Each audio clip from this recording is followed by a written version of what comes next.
Asian cup 2027 বাছাই পর্বের শেষ ম্যাচে সিঙ্গাপুরের বিপক্ষে 1-0 গোলে হারল বাংলাদেশ। বেশ কিছু গোলের আশা জাগে শেষ রক্ষা হয়নি হ্যাভিয়ার ক্যাব্রেরার শিষ্যদের। সিঙ্গাপুরের হয়ে একমাত্র গোলটি করেছেন হ্যারিস স্টুয়ার্ট। বাছাই পর্বে কোনো ম্যাচে হারেনি সিঙ্গাপুর।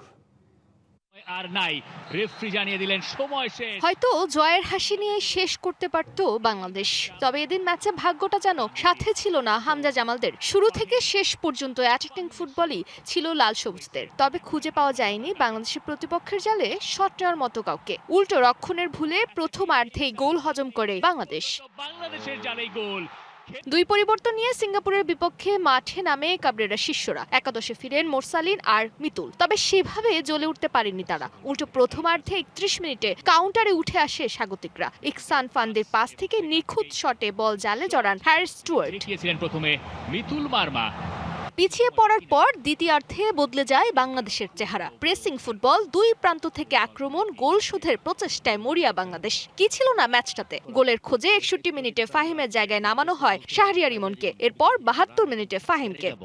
যদিও ইমনেরও কিছু 75 মিনিটে একটা সুযোগ পেয়েছিলেন হামজা চৌধুরী, তবে শেষ পর্যন্ত জালের দেখা পায়নি এই লেস্টার তারকা। 80 মিনিটে হামজার আড়াআড়ি শটে বল পান মিরাজ, তবে পোস্টে লেগে ফিরে আসে বল। সে সাথে যেন কপাল পুড়ল বাংলাদেশের।